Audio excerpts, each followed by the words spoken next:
अब आपके शहर सागर में अतुल्य भास्कर मेला एक ही स्थान पर मनोरंजन से लेकर गृहस्थी सहित अन्य सामान वो भी वाजिब दामों पर। तो देर किस बात की, आज ही पधारें अतुल्य भास्कर मेला दोपहर 2 बजे से रात्रि 10 बजे तक। पता अटल पार्क के सामने, तिली रोड, सागर। भारत माता की। ठाकरे जी के बाद हम सबको जिनका स्नेह और प्रेम मिलता है और एक मां के समान मिलता है, ऐसी जयंत भाई को आशीर्वाद देने आई हमारी ताई श्रीमती सुमित्रा महाजन जी, आदरणीय नरेंद्र सिंह जी, मुन्ना भैया, इनको सब मुन्ना ही भैया कहते हैं ग्वालियर में, हमारे यशस्वी अध्यक्ष कर्मठ अध्यक्ष आदरणीय बीडी शर्मा जी, जयंत भाई के साथ कदम से कदम मिलाकर चलने वाले आदरणीय गोपाल जी। अब समय की सीमा है, भूपेंद्र जी, अजय जी सभी बैठे हुए हैं, मोघे जी भी थे यहाँ बीच में, हाँ मोघे जी भी बैठे हैं, लेकिन समय की सीमा है और यहाँ जो बैठे हैं उनमें से अधिकांश को मैं नाम से जानता हूँ और इसलिए ज्यादा नाम लूंगा तो मैं छूट गया ये चक्कर खड़ा हो जाएगा। इसलिए इस अवसर पर उपस्थित सभी बहनों, भाइयों, भांजे, भांजियों, आदरणीय जयंत भैया, आदरणीय भाभी जी। अच्छा, मेरा ध्यान नहीं गया जब ताई ने कहा कि कितने स्मार्ट थे, हीरो जैसे लग रहे हैं, तब मैंने ध्यान से देखा और जब वो छोटा फोटो देखा तो मुझे तो ये लग रहा था कहीं उनके मुंह से ये ना निकल जाए ओ मम्मा। उसके बाद का फोटो जरा ध्यान से देखो, शशि कपूर से कम तो नहीं दिख रहा है। सचमुच में अद्भुत है जयंत भैया। आजाद भारत में पैदा हुए और नरेंद्र सिंह जी कह रहे थे भाभी जी के साथ का तो अभी फरवरी में 50 साल पूरे हो जाएंगे, तब भी बुलाओगी ना भाभी। एक अद्भुत शख्सियत, एक ऐसा व्यक्तित्व जो सबके मन को जीत ले। सार्वजनिक जीवन उनका 50 साल से ज्यादा का हो गया। 1971 में कॉलेज से निकल के पहली बार चुनाव में काम किया था उन्होंने और तब उम्मीदवार थे स्वर्गीय विजय मलैया जी, और तब से लेके अब तक सबका दिल जीतते हुए बहुत सहज, सरल, संकोची, शिष्ट, शालीन, ऐसे के देखते ही प्यार उमड़ जाए, ऐसे हैं अपने जयंत मलैया, जयंत भैया। सचमुच भैया मैं कहने के लिए नहीं कह रहा हूं, बरसों पुराना साथ हमारा भी है। अब मैं भी जब से होश संभाला तब से काम कर रहा हूं। मैंने उनका शालीन और शिष्ट रूप भी देखा है, लेकिन एक बार मुझे याद है, शायद गोपाल भाई भूपेंद्र जी को भी याद हो, हम लोग थे पटवाजी लड़े छिंदवाड़ा से और वो चुनाव बड़ा भयानक हुआ था। हम सब लोग चुनाव में काम करने गए थे, काउंटिंग होने वाली थी, काउंटिंग में कांग्रेसी गदर कर रहे थे, ऐसा लग रहा था कि सरकार कांग्रेस की थी। मैं कांग्रेस बीजेपी नहीं कर रहा, माफ करें, ये कार्यक्रम अलग तरह का है, मैं सही घटना सुना रहा हूं। उस समय ऐसी आशंका हुई कि काउंटिंग में गड़बड़ होगी, तो जयंत भैया को मैंने तमतमाया चेहरा और बाहें चढ़ा के कलेक्टर की तरफ बढ़ते हुए भी देखा था। देख वो स्वरूप नहीं देखा कई लोगों ने। जब तक शांति से काम निकले, शांत और शालीन, लेकिन अगर गड़बड़ हो जाए तो जयंत भाई रौद्र रूप भी धारण करते हैं। और पार्टी का काम अगर दिया तो तन्मयता के साथ, मुझे याद आता है कोई भी काम जयंत भाई को दिया हो उसको बेहतर ढंग से, क्योंकि ठाकरे जी की शिक्षा ताई बता रही थी, उनकी छत्र छाया में संगठन का काम करना सीखा। अब गोपाल भाई बैठे हैं, गढ़ाकोटा में गोली चल गई, तब भी शायद अर्जुन सिंह थे मुख्यमंत्री। अब अर्जुन सिंह उस समय जयंत भैया जीते ही जीते थे 84 में। बाय इलेक्शन पता है कि नहीं? पहली बार जीते थे 84 में, उपचुनाव लड़ा था। और उस भयानक माहौल में जब आतंक का राज था, उस आतंक को तोड़ने गढ़ाकोटा में घुसे थे जयंत भाई, और लोगों को आत्मविश्वास से भरने का काम किया। जब संघर्ष की जरूरत पड़ी तो संघर्ष, जब संगठन का काम हो तो संगठन का काम।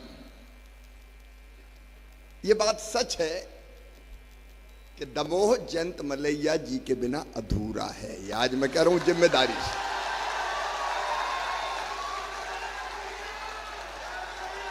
हर दिल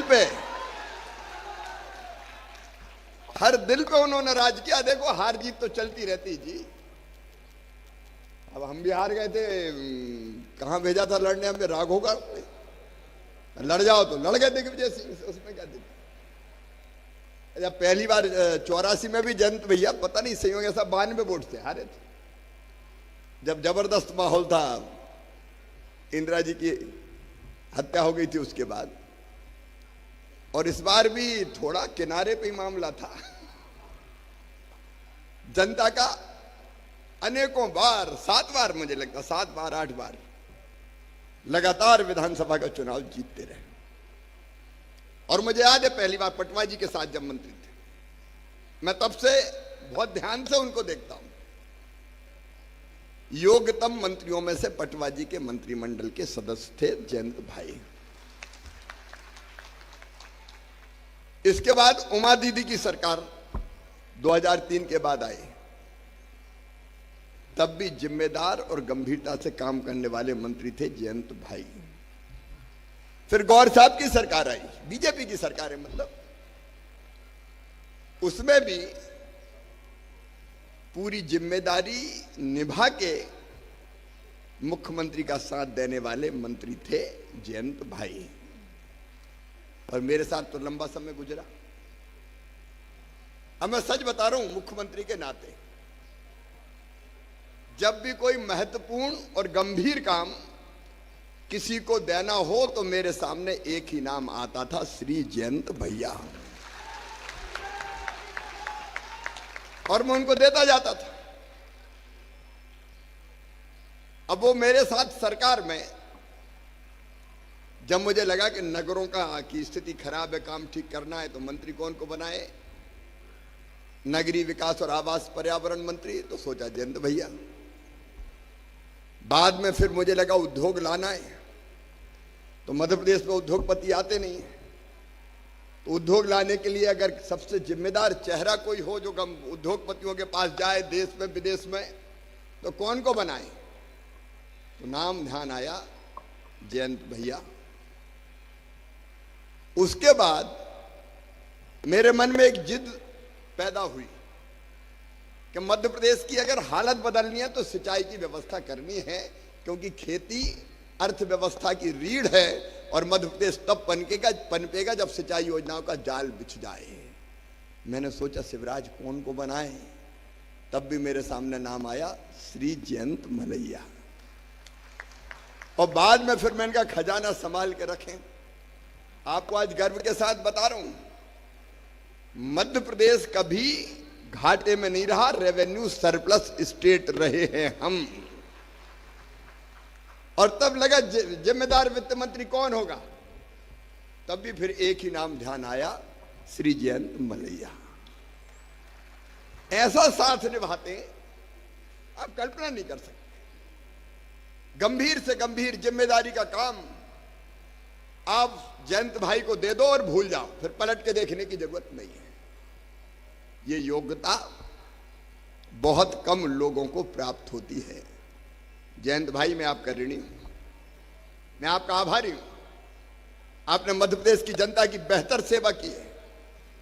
और मध्य प्रदेश को समृद्ध और विकसित बनाने में आपने अपना सर्वश्रेष्ठ योगदान दिया है।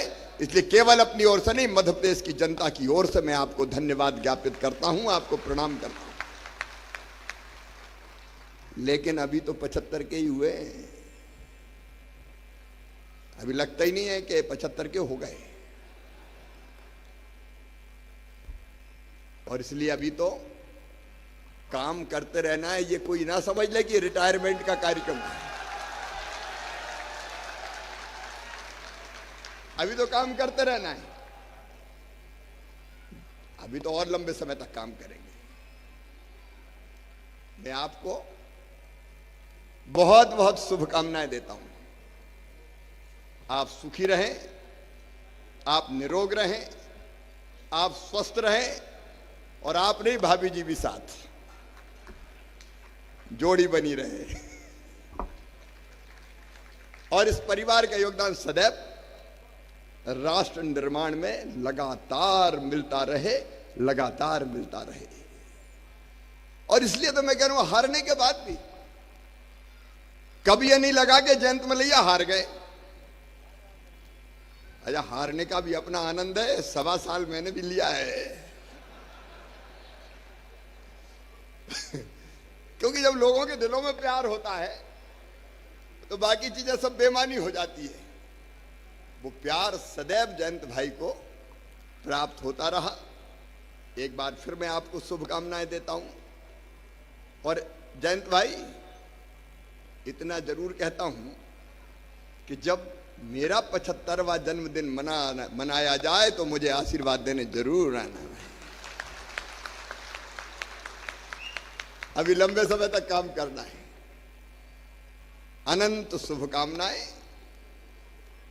एक श्लोक के साथ अपनी बात समाप्त करूंगा। देखो, मैंने ऐसा व्यक्ति राजनीतिक क्षेत्र में, ऐसे व्यक्ति बहुत कम देखे जो हर परिस्थिति में समान रहते हैं। क्या हार में, क्या जीत में, किंचित नहीं भयभीत में, कर्तव्य पथ पर जो मिला ये भी सही वो भी सही, कोई फर्क ही नहीं पड़ता। और एक श्लोक और है जो जयंत भाई पे फिट बैठता है। भगवान श्री कृष्ण ने अच्छा भक्त कौन, इसके लक्षण बताते हुए कहा, मुक्त संगो, एक वो श्लोक है। दूसरा एक समः शत्रौ च मित्रे च तथा मानापमानियो शीतोष्ण सुख दुःखेषु समः संग विवर्जिता तुल्य निंदा स्तुर मौनी संतुष्टो एन के निचिता अनिकेता स्थिर मतिर भक्तिमान में प्रियो नरा। समा शत्रु च मित्रे च, जो शत्रु और मित्र में भी समान, जो सुख दुख में समान, मान अपमान में भी समान हो, कोई फर्क ही नहीं पड़े, जिसको सबको स्नेह और प्रेम करते हुए आगे बढ़ता रहे, वो ही मेरा सच्चा भक्त है। तो ऐसे सच्चे भक्त है जयंत मलैया। और मैं जैन से नहीं जोड़ रहा, लेकिन जो दूसरे को जीते वो वीर, लेकिन जो अपने आप को जीते वो महावीर, जो महावीर वो जितेंद्रिय, जो जितेंद्रिय वो जिन, और जो जिन वही जैन। तो जैन साहब नहीं, ऐसे जैन है जयंत मलैया। एक बार मैं फिर बहुत बहुत शुभकामनाएं देता हूं। ताली बजा के भी जयंत भाई का अभिनंदन करें। बहुत बहुत शुभकामनाएं, अनंत शुभकामनाएं। भाई साहब, आपको यही रोक रहा हूं।